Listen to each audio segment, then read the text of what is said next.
So yesterday we talked about the garbage from the half year. Today we're going to talk about the greatness of the half year. So this is our best of the half year, and we're going to start right away with AJ's, and take it away. Alright. It's always harder to talk about the better movies than the worst ones. I've noticed that. My honorable mention for the best movie of the year, for the 10 best movies of the year, is Willow Creek, which is Bobcat Goldthwait's found footage horror movie about Bigfoot that does absolutely everything right that all the other found footage horror movies do wrong. And he just perfected it and set a bar really high that I don't think the genre is going to be able to top anytime soon, at least. Probably not. My number 10 is Only Lovers Left Alive, which is Jim Jarmusch's vampire movie that's extremely clever in the whole... when vampires have been, living life and not being able to die and just partying all the time, what do they do when they're finally alive so long they get bored? Good point. And nobody but Jim Jarmusch could have made that into a great movie. But, of course, he was able to. Absolutely. With a really clever script, though. With a lot of references to older pop culture figures and then current, and then he keeps blood popsicles in his freezer, just random shit like that. It's just a whole bunch of clever touches and a nice 2-hour package. With great performances also. Number 9 is Dom Hemingway. Nice. Which is Richard Shepard's movie starring Jude Law as a criminal who's basically out and trying to reform himself while also accidentally falling into the life. And it's hilarious, it's unpredictable, and it's one of Jude Law's best performances. It's an excellent movie. It's also got Richard E. Grant and Damien Bashir in it, who also are great and hilarious in it. Indeed. My number 8 is X-Men Days of Future Past, which this year has really been setting the bar high for superhero movies. No lie. And this is up there. It's got a clever premise, it's got a bunch of great characters, it's got the ingenious concept of combining the older characters and the new characters. At first I thought it might have been a little premature to combine those, but the movie and the story that it has makes it work perfectly. Number 7 is Grand Piano, which is the really small thriller with Elijah Wood as a pianist that's threatened by a sniper played by John Cusack. And it's visually stunning, it's really, really intense and suspenseful. Yeah, it is. And it seems like it has a really ridiculous premise, but somehow, some way, the movie is just so engrossing that it just works, and you don't really think about it that much. Completely works. My number 6 is The Immigrant, which is James Gray's movie with Joaquin Phoenix, Marion Cotillard, and Jeremy Renner. And it basically feels like a story you'd see in like a classic novel. Yeah, definitely. And just the way he shot it and the way he made it and like the production design and the costumes and everything just make it seem like something really old-fashioned in the best possible way. And it's probably Marion Cotillard's best performance, even above La Vie en Rose. And it's one of Joaquin Phoenix's best performances ever, which really says something, because he's got a whole resume of them. And it's just a really great movie. He's back, too, which is a great thing to see. Yeah. Alright. My number 5 might be a little controversial. My number 5 is The Amazing Spider-Man 2, which I think will far and away probably be the best superhero movie we have this year. Easily. In a year that has a bunch of great, great superhero movies on it. I was really disappointed that Captain America couldn't fit on the list. I was having the same problem, too. It'd be like right here. Both Chris Evans movies this year, unfortunately. But The Amazing Spider-Man 2 reminded me of every reason why I used to love to go to the movies, especially the big blockbusters. Oh, yeah. Just the characters and the dynamics and the action scenes and everything. I know a lot of people had a lot of problems with it, and I know a lot of people think it's way too long, but I could not get enough of it. Oh, yeah. And I've seen it multiple times now. Same here. And I just can't get tired of it. I just love the whole damn thing. I love all 2.5 fucking hours of it. I really, really do. Does not feel its length either. And I didn't even like the one from 2012, the first Amazing Spider-Man. I didn't even like it. But this one was just such a huge, huge step above. I think it's the best Spider-Man movie that's been made, even above Raimi's trilogy. I can see that. Not a favorable opinion, but I can see that. Yeah, but That's mine. Yes. My number 4 is The Grand Budapest Hotel, which is probably Wes Anderson's best movie. Another thing, a bar that's set very high. And it's just this absolutely perfect movie that just has every possible little detail gone into it. You know every single shot of this movie had a lot of thought go into it, and it really shows. And the script is fantastic. It's got a gigantic, massive cast. Yeah. And all of them are great, even if they're only there for a few seconds or if they're a major character. And it's probably got my favorite performance of the year with Ralph Fiennes. Oh, without a doubt. I never realized just how great with comedy he could be. And he is fucking hysterical in this. From beginning to end. The whole movie is. It's a really black comedy, too. Oh, yeah. Like, it's really dark, but it's just wonderful and fantastic, and every second of it is just something to just fall in love with. Indeed. My number 3 is Bad Words, which was a huge surprise to me, because I thought the concept was great. Jason Bateman is a fat-mouthed guy who hates kids that enters an 8th grade spelling bee. That concept just had gold written all over it, and the movie totally paid it off. Bateman is great in it. It's hilarious from beginning to end. And a lot like Bad Santa, which kind of started this trend, or Bad News Bears even, I guess technically started the trend in the 70s, but yeah. Bad Santa brought it back, about the foul-mouthed guy who doesn't really like kids having to basically bond with them. Yeah. It doesn't hold back either. It doesn't go completely sentimental, and when it does, it completely throws it back in your face. And it does not hold back. Like, he is legitimately mean to these kids. It's not just, he, like, says something and then lets it go. He does some really evil things, and it's gloriously hilarious. My number 2 is Joe, which is David Gordon Green's movie with Nicolas Cage. That it's really hard to explain what's so great about it. You just have to see it, but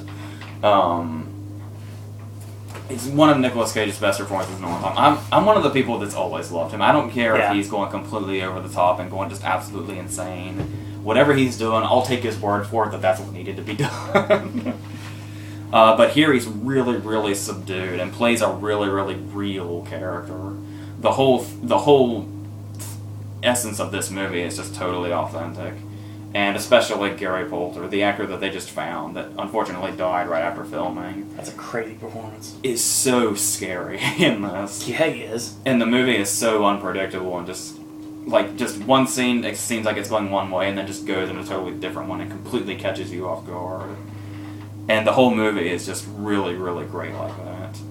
And a lot better than this. It's kind of within this resurgence of coming-of-age movies. I think it's far and away at the top of those, like with Mud and The Kings of Summer and Hellion recently.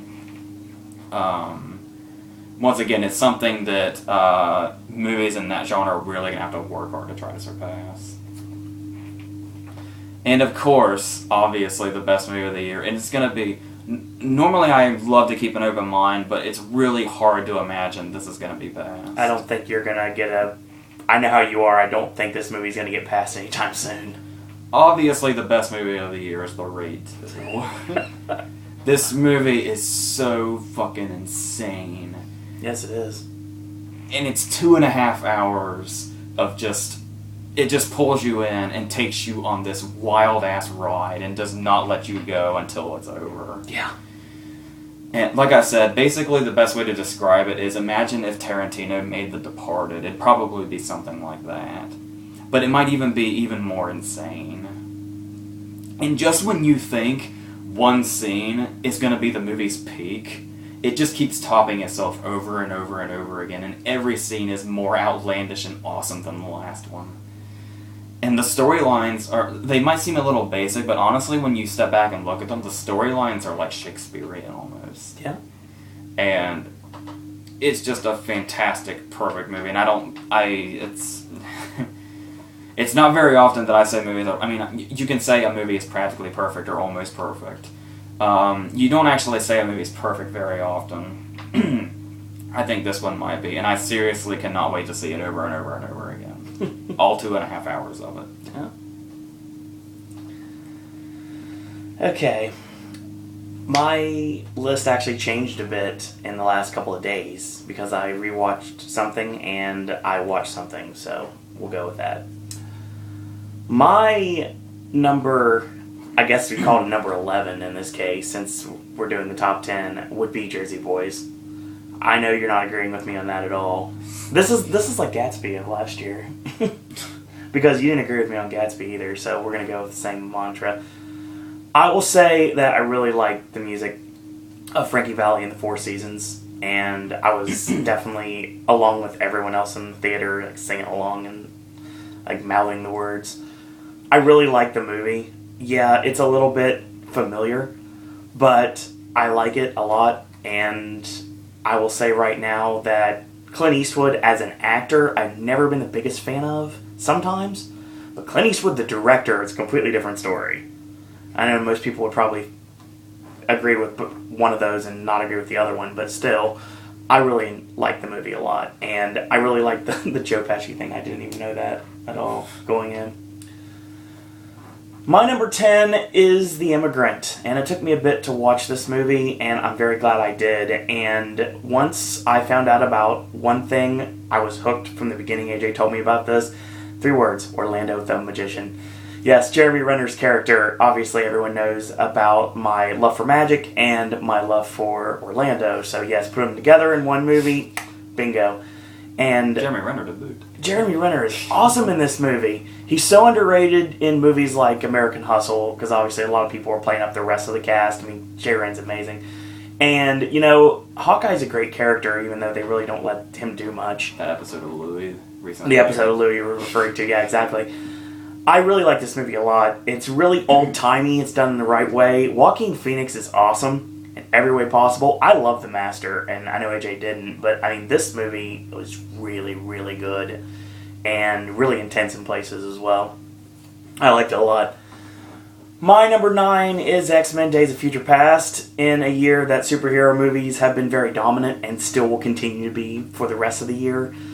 This one definitely stood out above almost all the rest, and you know what I mean when I say that in a minute. I really like this movie completely. I like the way that they meshed everything well, and they rewrote a lot of things that were not really spelled out correctly in the previous X-Men movies. It pretty much made the fans very happy about some things, and there's still questions, so we can still go forward. The problem is, it sounds like we've got a problem keeping the movie from being made at this point. It's going to be a couple more years than it was going to be for Apocalypse. They can just get Matthew Vaughn if all else. I would have zero problems with that. Matthew Vaughn's a great director. Well, my number 8 is actually going to be The Raid 2. I will say that I really like this movie, and I actually marathoned both of them one day. I'd never seen The Raid before. I've heard all these wonderful things about it, and I was like, nah, it's probably just a movie everybody's just putting over to put over.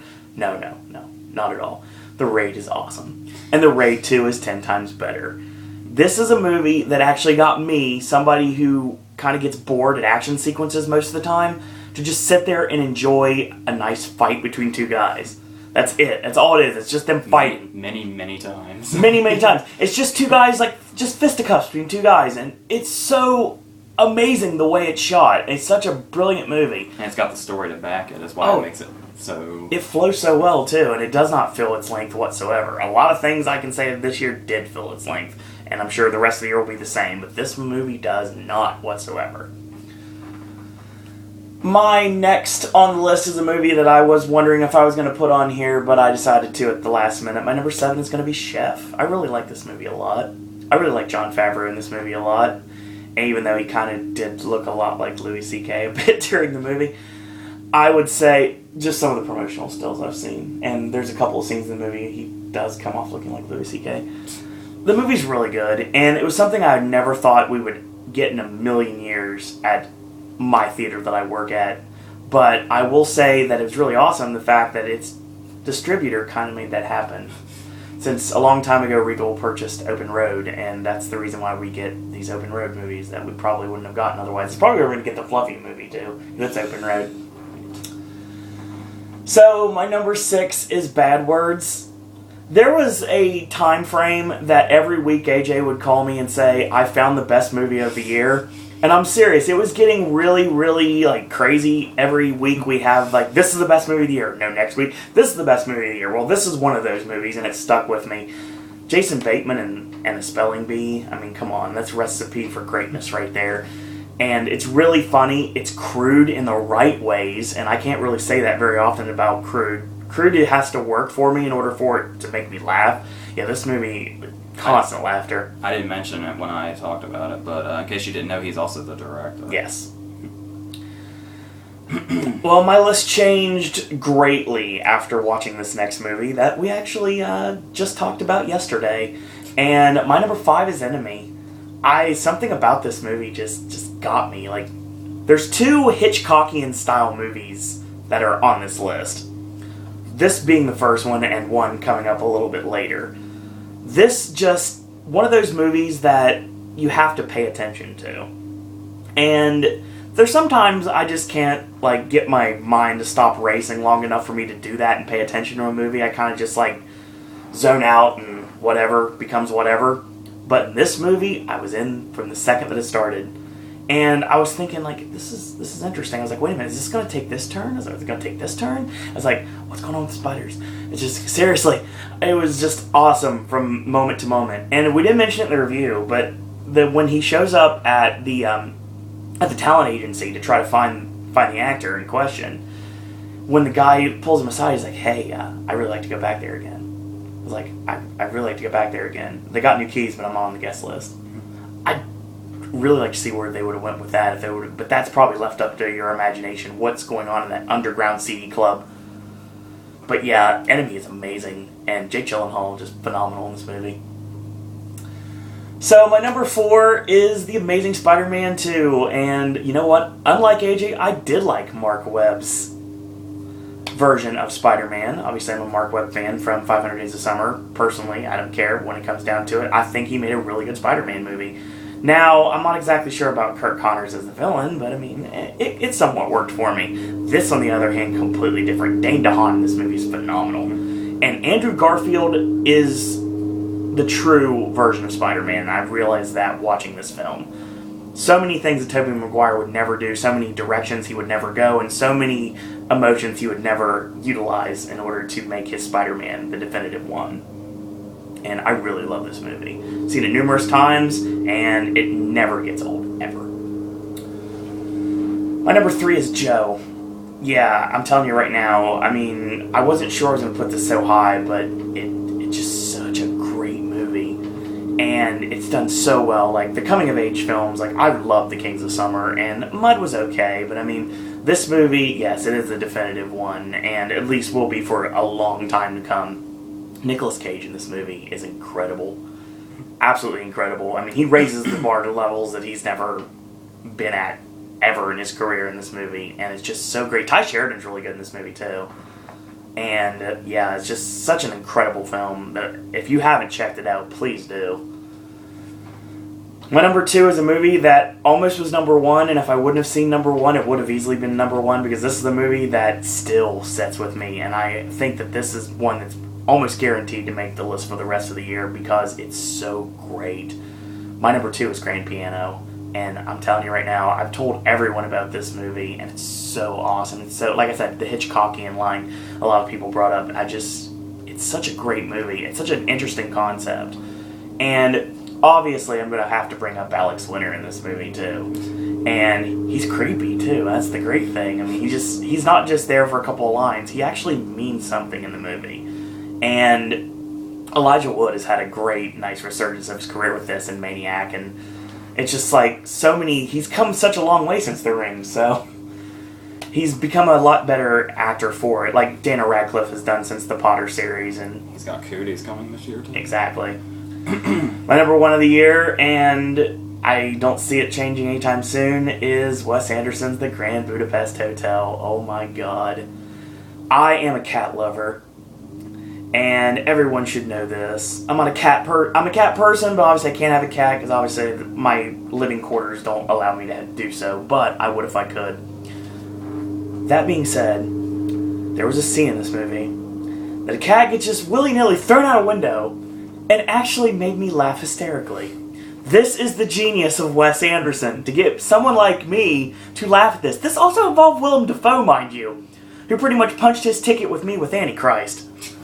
But this movie is absolutely hilarious. Ralph Fiennes, one of the funniest performances of the year. I don't see anything topping it, at least at this moment. And yes, I put up the emphasis on the F for Ralph Fiennes.